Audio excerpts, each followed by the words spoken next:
हमारी संस्कृति, हमारे संस्कार सदा रहे हमारे साथ।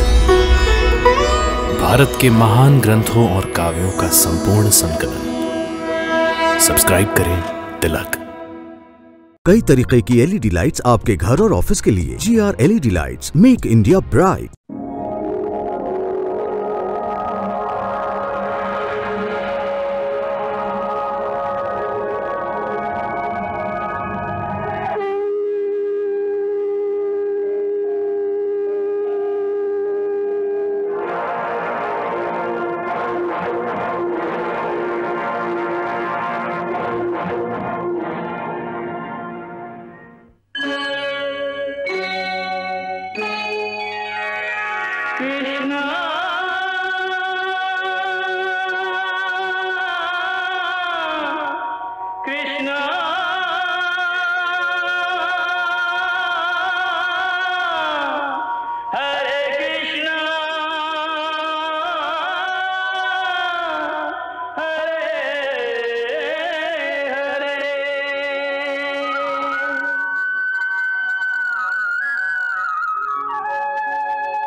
भागवत के जिस परम गूढ़ विषय को आपके सामने प्रस्तुत कर रहे हैं, भागवत में उसका शीर्षक है उद्धव की ब्रज यात्रा। इस विषय को लेकर हिंदी साहित्य में भक्त शिरोमणि सूरदास जी से लेकर महाकवि रत्नाकर तक असंख्य कवियों ने हजारों रचनाएं की हैं। साहित्यकारों और दार्शनिकों ने सैकड़ों ग्रंथों में इस गूढ़ विषय पर व्याख्या की है।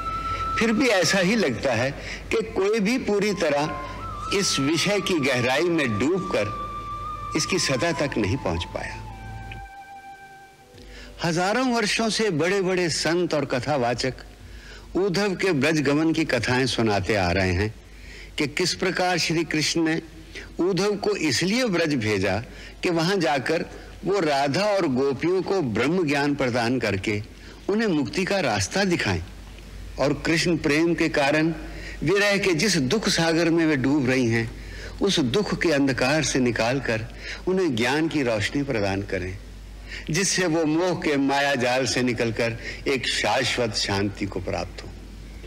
हजारों वर्षों से ये कथा सुनाई जा रही है और भक्त सुनते आ रहे हैं।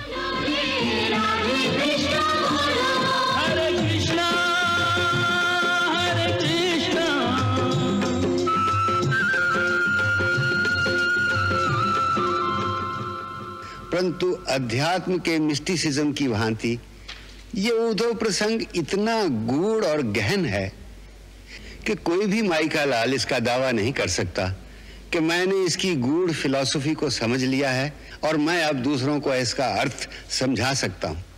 हम इसका दावा तो क्या, इसकी चेष्टा भी नहीं कर सकते।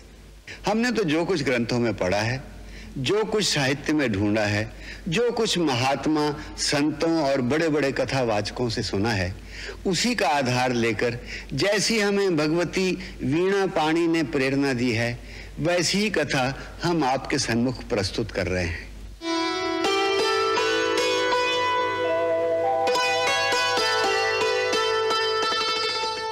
उद्धव श्री कृष्ण के चाचा के लड़के थे।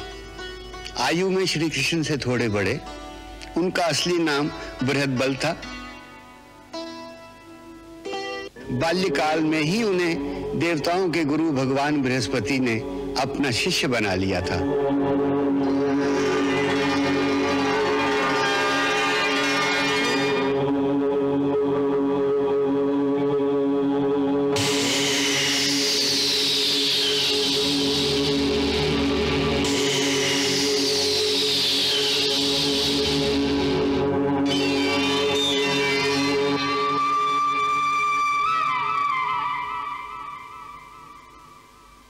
देवगुरु बृहस्पति से उन्हें ब्रह्म ज्ञान की प्राप्ति हुई, जिससे वो सदा भगवान के अलख, निरंजन, निर्गुण और निराकार रूप के चिंतन में मस्त रहते थे।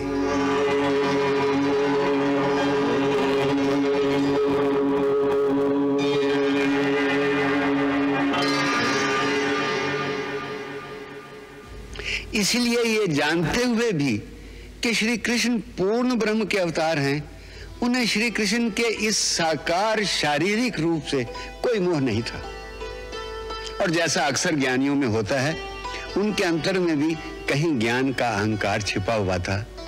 और भगवान तो अपने प्रिय भक्त का, जिसको वो प्यार करते हैं, अहंकार और अभिमान रहने नहीं देते।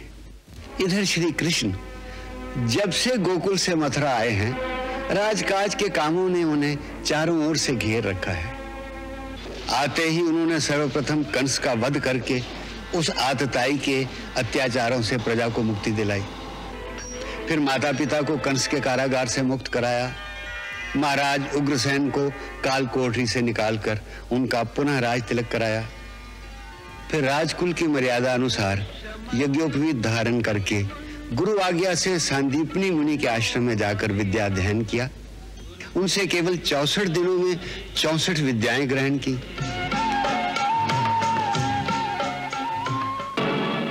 तत्पश्चात गुरु माता के कहने पर उनके मृत पुत्र की तलाश में गए। पहले समुद्र तल में 5 जन्य शंख के अंदर छुपे हुए उस महासुर से युद्ध किया।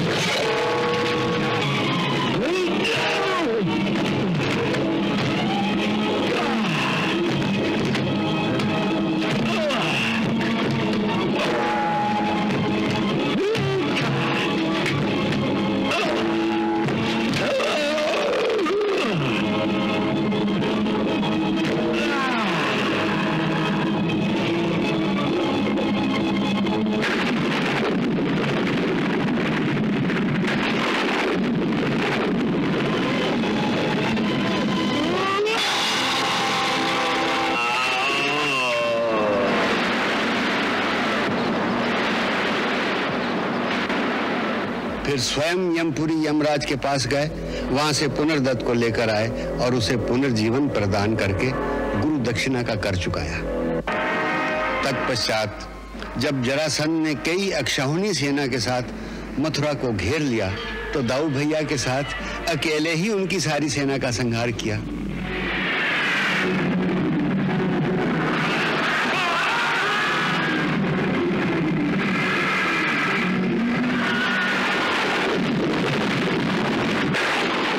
उनके चमत्कारी कारनामों की ख्याति देश विदेश में गूंज रही थी।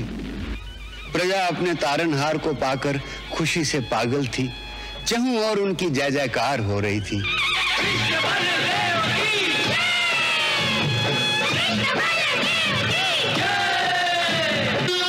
ये सब कुछ था, जय जयकार, चहुं और ख्याति और राजमहलों का ठाठ बाट। परंतु इन सारे ठाठ बाट के बीच उनका मन नहीं रमता था। मन से तो वो प्रतिक्षण वृंदावन की कुंज गलियों में ही घूमते रहते और गोकुल की उन भोली भाली गोपियों की स्मृति में ही खोए रहते। स्मृतियों के इस ज्वार भाटा में कई दृश्य उभरते हैं, कई आवाजें आती हैं। यमुना के जिस घाट पर एक दिन यशोदा मैया को अपने छोटे से मुंह के अंदर विराट सृष्टि के दर्शन कराए थे,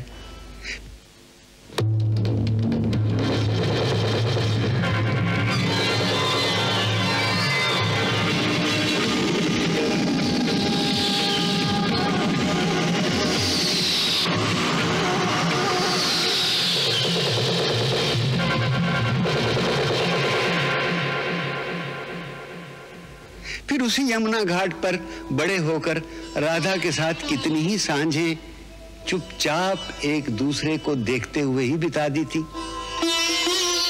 कभी उसी राधा को कृष्ण बनाया और स्वयं उसकी ओढ़नी पहनकर राधा बन गए थे। फिर एक दिन उसी राधा को हर रात स्वप्न में मिलने का वचन देकर यमुना किनारे छोड़कर चले गए।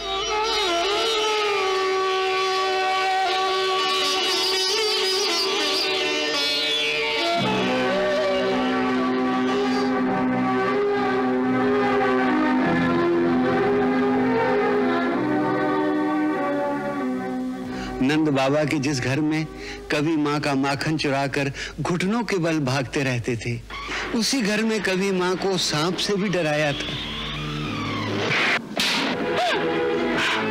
कभी दही की मटकी फोड़कर माँ के डंडे से बचने के लिए उसके आगे आगे भागते रहे थे। दिखाती हूँ तुझे, ठहर जा। नटखट कहीं का, अरे कहाँ तक भागेगा?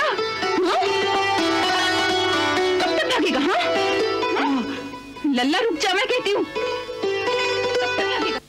उसी घर के आंगन में एक दिन माँ ने उखल के साथ बांध दिया था, जिसे देखकर देवता भी दुखी हो गए थे। जसुरा तेरो कठिन योरी जसुरा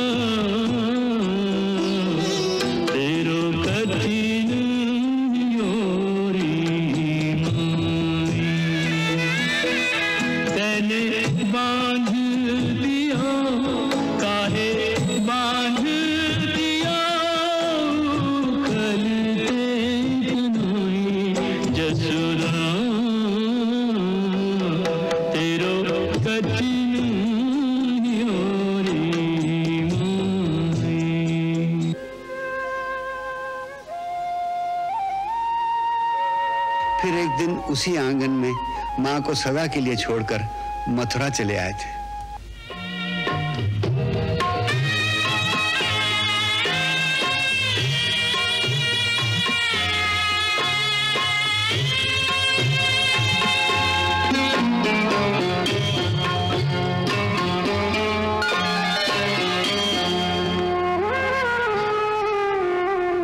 मैया मोहे जाने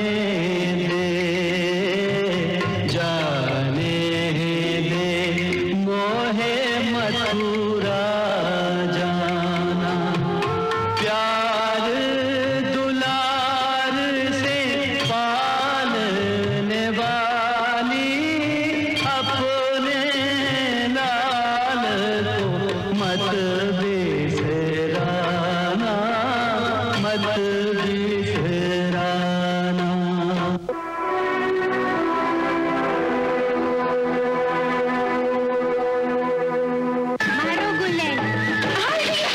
कभी नदी के कछार में ग्वालिनों की गगरियां फोड़ते रहे थे, कभी उनके घरों में जाकर उनके दही के मटके तोड़ते रहे। फिर उन्हीं अहीर ग्वालिनों के सामने छछिया भर छाछ के लिए उन्हें स्वयं नाच नाच कर रिझाते भी रहे। राधा और सखियों के साथ कभी होली की धूम मचाई थी, फिर उन्हीं के साथ महारास की दिव्य लीला भी रचाई।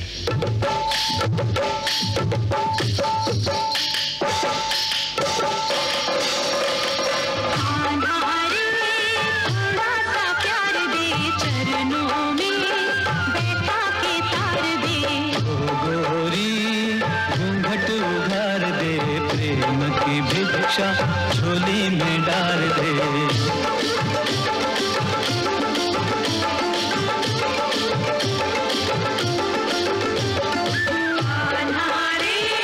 थोड़ा सा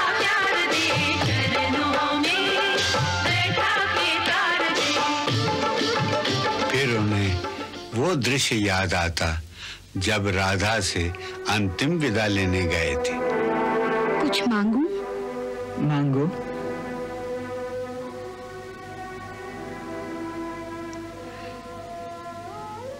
जाने से पहले मुझे 2 वचन दे के जाओ।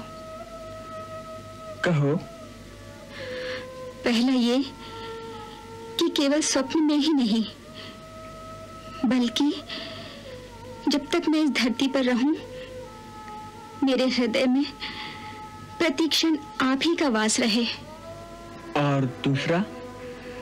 दूसरा ये कि मेरी इस धरती को छोड़ने से पहले मुझे एक बार फिर आपकी चरण धूलि प्राप्त हो।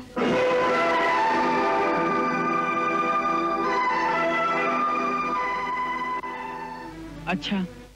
इसी प्रकार सब गोपियों को भी फिर मिलने का वचन देकर वृंदावन के रास्ते पे छोड़ दिया और स्वयं अक्रूर के साथ रथ में बैठकर चले गए।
जब पुरानी स्मृतियों के आक्रमण उनके मन को विह्वल कर देते, तो वो अपने विशाल भवन में अकेले खोए खोए से घूमने लगते।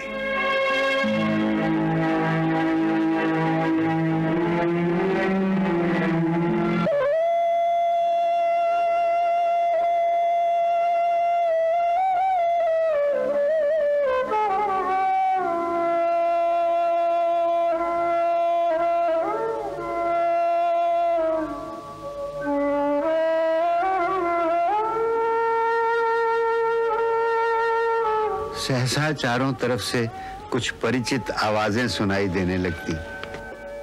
निर्मोही, कभी हमारी याद नहीं आती? स्वयं तो राजमहल के रेशमी बिछौनों पर सो रहे हो और हमें कांटों की सेज पर छोड़कर चले आए।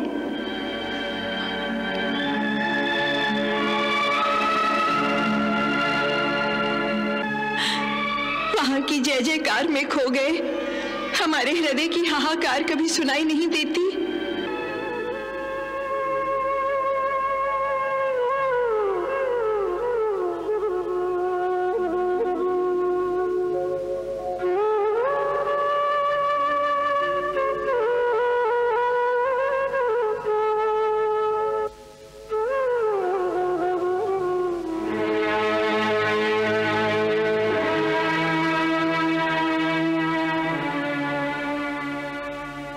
फिर ऐसा लगता जैसे यादों का एक समुंदर है जिसकी लहरों में राजमहल डूबता जा रहा है।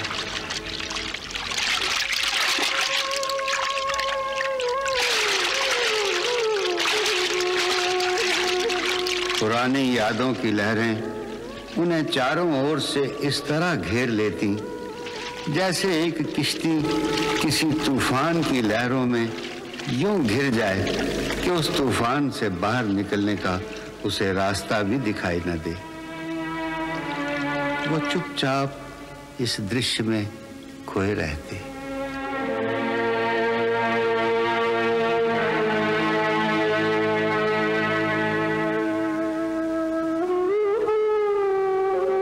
उन्हीं लहरों से कई जाने पहचाने चेहरे उभरने लगते।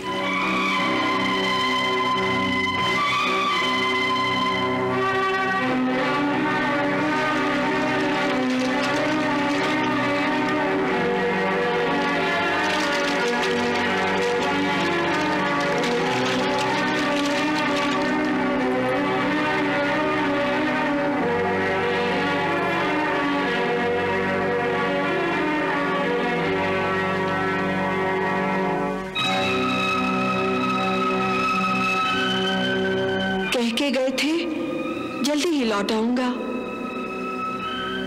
अपना वचन भूल गए क्या?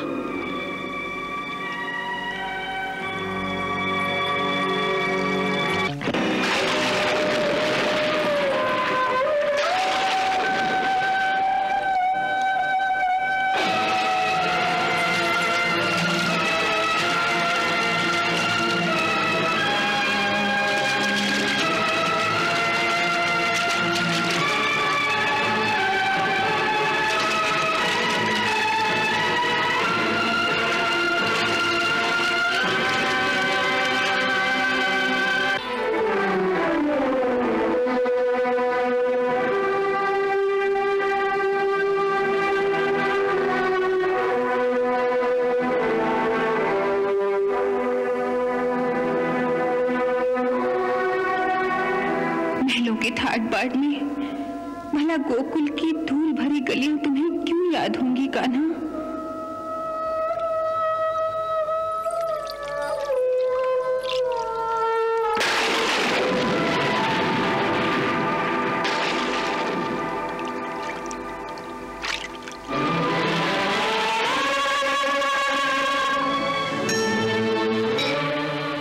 बीच बीच में राधा का चेहरा भी उभरता, परंतु वो कुछ कहती नहीं।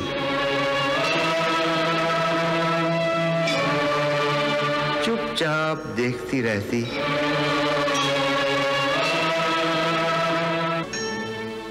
और फिर गुम हो जाती।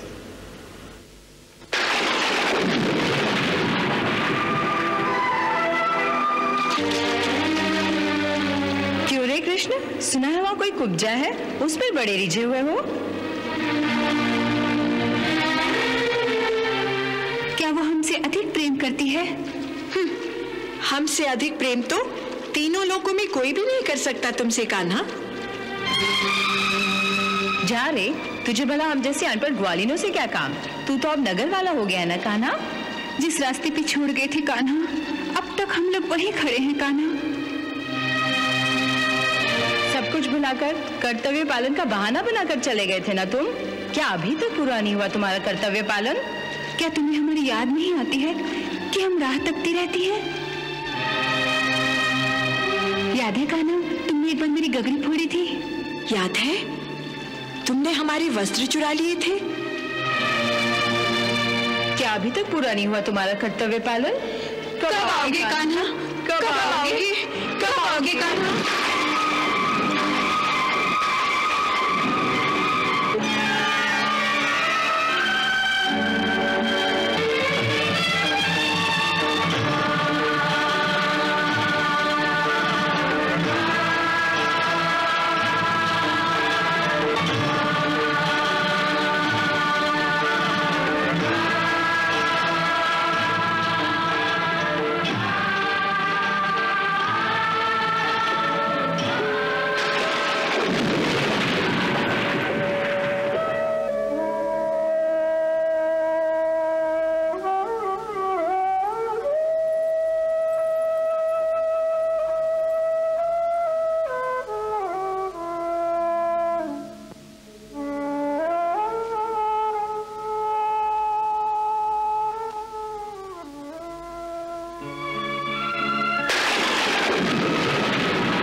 राधा की ये मूक व्यथा श्री कृष्ण से सही नहीं जाती और वो कहते हैं, तुम भी तो कुछ बोलो, तुम भी तो कोई ताना दो।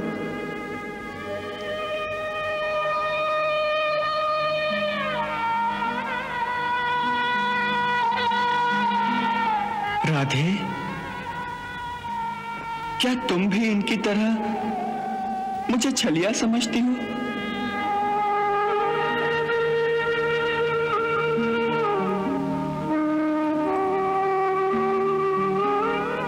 राधा,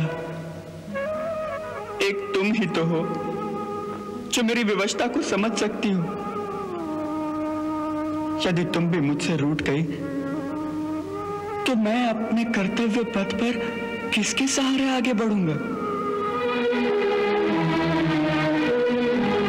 क्या सचमुच रूठ गई हो?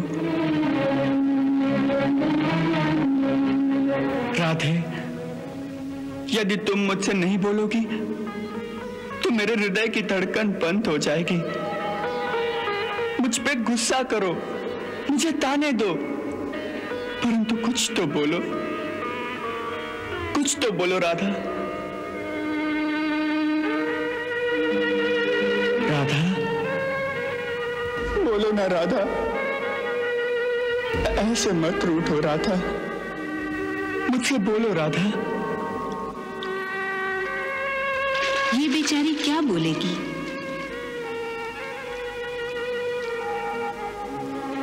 जब से तुम गए हो ऐसी चुप हुई है कि दिन रात यमुना किनारे चुपचाप बैठी रहती है, न कुछ बोलती है, न किसी को बताती है कि उसके अंतर में क्या हो रहा है। कभी कभी ऐसा लगता है कि वो इस संसार में ही नहीं है, न जाने किस दुनिया में खोई रहती है।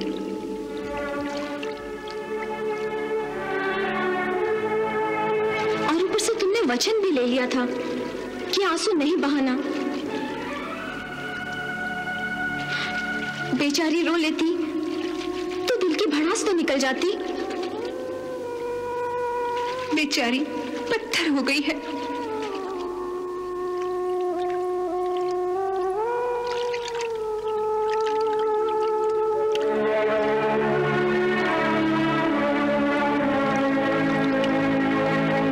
राधा, केवल एक बात का उत्तर दो। मुझ पर भरोसा नहीं रहा, परंतु क्या मुझसे प्रेम भी नहीं रहा? बोलो राधा, क्या प्रेम भी नहीं रहा? उत्तर दो राधा।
पर ब्रह्म की आंख में आंसू। भगवान, ये क्या करने जा रहे थे?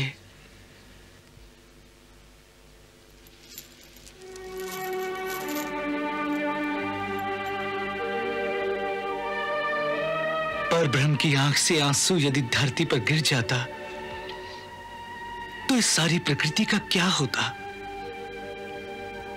सारा ब्रह्मांड इसमें डूब जाता और प्रलय से पहले प्रलय हो जाती। प्रभु,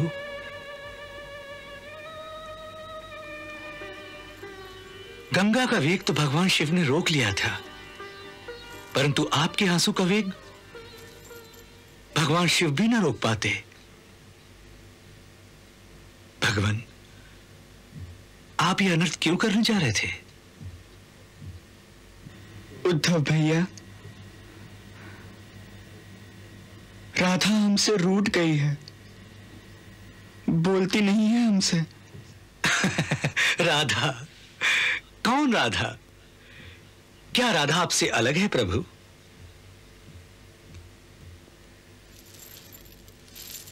प्रभु, आपका अवतार तो संसार के प्राणियों का उद्धार करने के लिए हुआ है, परंतु आप तो उद्धार की जगह उनका बेड़ा डुबोने जा रहे थे।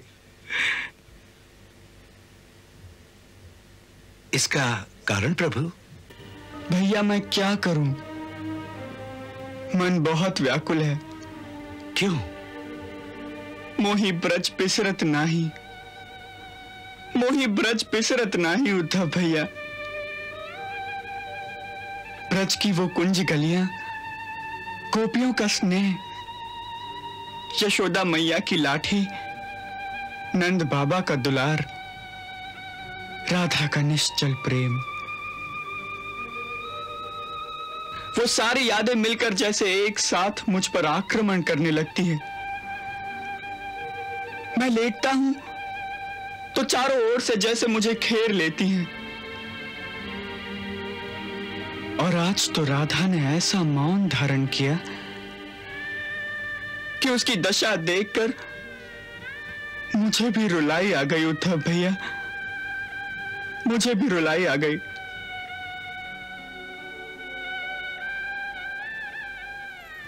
उद्धव भैया, आप तो इतने बड़े ज्ञानी हो, अब आप ही मुझे कोई शिक्षा दो ना,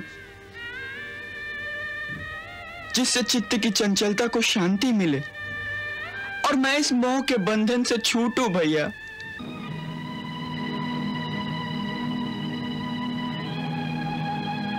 मैं आपको शिक्षा दूं? हाँ भैया।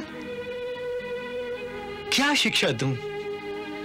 क्या स्वयं परब्रह्म को यह याद दिलाऊं कि भैया आप स्वयं परब्रह्म हो, आप ही के अंदर यह सारा संसार समाया हुआ है? क्या मैं आपको यह बताऊं कि भैया यह आपकी ही अपनी कल्पना है, जिसे आप स्वयं ही अपने इर्द गिर्द लपेटने का नाटक कर रहे हो? क्यों? यह सब आपको नाटक दिखता है उद्धव भैया? हाँ, ये नाटक नहीं है भैया, सचमुच मेरी जान पर बनी हुई है।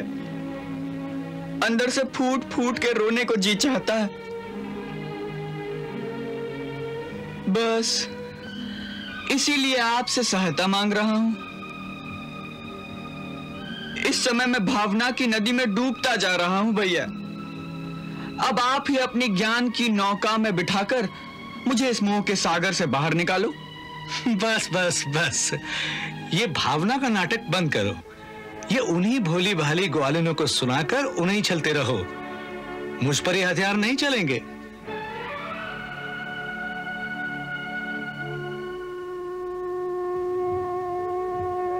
आप पर तो इन सारी बातों का कोई असर नहीं होता ना? बिल्कुल नहीं। ये सब मोह की माया है। अज्ञानियों को ये भटका सकती है, परंतु जो ज्ञानी होता है इन भावनाओं की नदी में नहीं बहता। ज्ञान पत्थर की वो चट्टान है जो नदी के तूफान में भी अपने स्थान पर जमी रहती है। सच है, जो पत्थर होगा वो तो जमा ही रहेगा, परंतु जो आर्द्र चित्त होगा, जिसका हृदय जल्दी पिघल जाता होगा, वो बेचारा तो इन भावनाओं की लहरों में डूब ही जाएगा। आप तो परम ज्ञानी लोग हैं, स्थिर हैं, परंतु हम तो अनजान, अनपढ़, अज्ञानी मानव हैं। भावनाओं की लहरों में डूबकर या तो मर जाते हैं या तर जाते हैं। आप अज्ञानी मानव हो? हाँ भैया, ऐसे गांव में रहा जहां पाठशाला भी नहीं थी। ग्वालों के साथ गाय चराते चराते जीवन बीत गया। ऐसा अनपढ़ ही तो अज्ञानी होता है। देखो कन्हैया, आप मुझसे अपना असली रूप छिपाने की कोशिश मत करो। मैं देवताओं के गुरु स्वयं भगवान बृहस्पति का शिष्य हूं। मेरे परम गुरु ने मुझे आपके अवतार का रहस्य समझाते हुए यह कहा था कि स्वयं परब्रह्म ने तुम्हारे छोटे भाई कृष्ण के रूप में धरती पर अवतार लिया है। तभी से मैं अपने हृदय के आसन पर बैठाकर आपकी पूजा करता रहा हूं। पूजा करते हो? हाँ।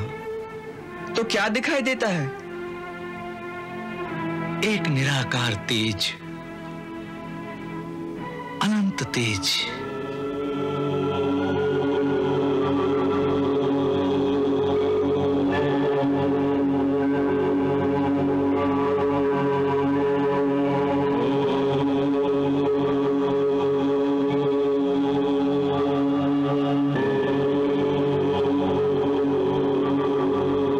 उसमें मैं दिखाई नहीं देता?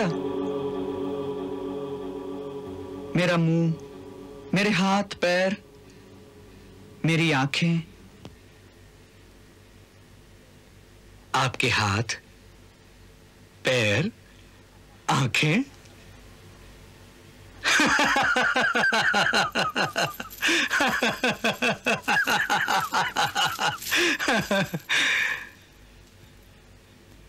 किसके हाथ, किसके पैर, किसकी आंखें? भगवान रूप में तो आप सब में विराजमान हैं। तो फिर हम किस किस के हाथ, किस किस के पैर, किस किस की आंखें देखते रहें? प्रभु, यदि आपका कोई स्वरूप है तो वो है आपका विराट स्वरूप, जिसके करोड़ों हाथ हैं, करोड़ों मुख हैं। तो फिर आपके किन हाथों को, किन मुखों को देखा जाए? इसीलिए ज्ञानी केवल एक निराकार की कल्पना में मस्त रहता है।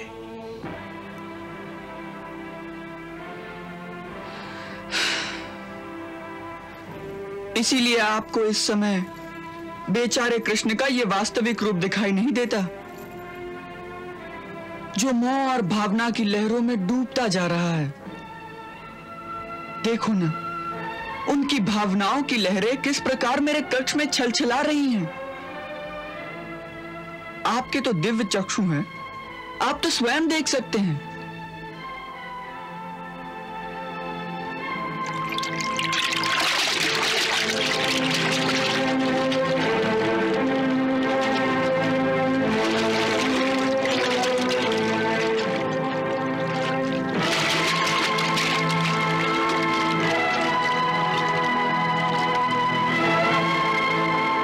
देखो, आप ये सारे अप्राकृतिक चमत्कार मुझे ना दिखाओ। इनसे आप संसारियों को भरमा सकते हो, ज्ञानी पुरुष इस भ्रम में नहीं पड़ते। बल्कि मुझे तो ये उल्टा चक्कर दिखाई दे रहा है। कैसा उल्टा चक्कर? उल्टा चक्कर ये है कि भावुकता की लहरें आपकी ओर नहीं आ रही हैं, बल्कि इस महल से ये लहरें आप बाहर उनकी तरफ भेज रहे हैं। देखो देखो, ये लहरें उल्टी चल रही हैं।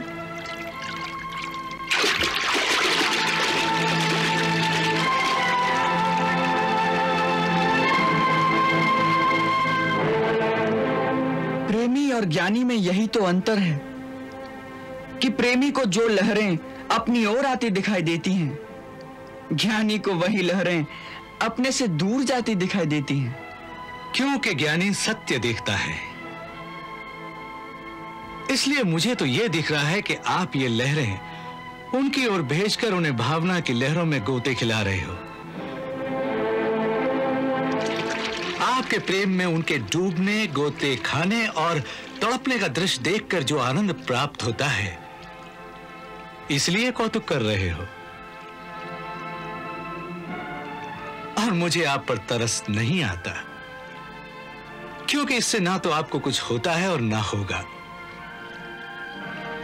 परंतु उन बेचारी आत्माओं को अपने प्रेम जाल में फंसाकर आप उन्हें तड़पा रहे हो, उन पर तरस आता है। और मुझे आपका यह कौतुक अच्छा नहीं लगता प्रभु, क्योंकि गुरुदेव ने कहा था कि सब गोपियां महान ऋषि मुनि हैं, जिन्होंने कई जन्मों की तपस्या और साधना के बाद आपको गोपी रूप में पाया था। उनकी तपस्या को देखते हुए आपको यह चाहिए था कि आप उन्हें वास्तविक ज्ञान देते, सांसारिक दुखों के बंधनों से छुड़ाते। आपको यह चाहिए था गोकुल छोड़ने से पहले आप उन्हें ब्रह्म ज्ञान प्रदान करते, वास्तविक निराकार स्वरूप का ज्ञान देते, जिससे वो आत्माएं परम शांति को प्राप्त होती। परंतु आप तो उन्हें सांसारिक दुखों के बंधनों में जकड़कर चले आए। वास्तव में मोह का ही दूसरा रूप प्रेम है, और मोह ही सब दुखों का मूल कारण है। और आप उन्हें इसी मोह जाल में छोड़कर चले आए। ये न्याय नहीं किया प्रभु।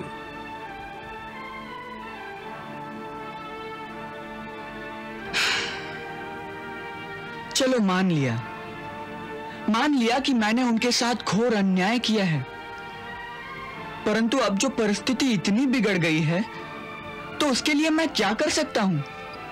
क्या कर सकते हैं ये भी मैं बताऊं प्रभु? हाँ बताओ ना। आप ये माया मोह की लहरें उनकी ओर न भेजकर उनकी ओर ज्ञान की किरणें भेजो।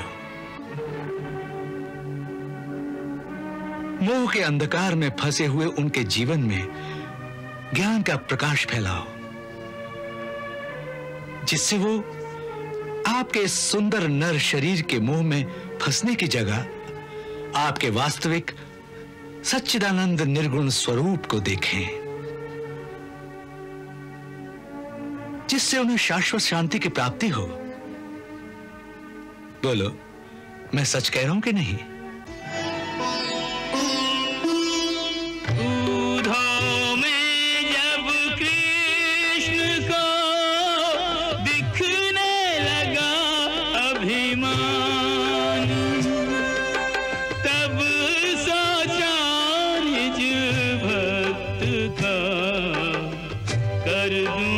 कुछ कल्याण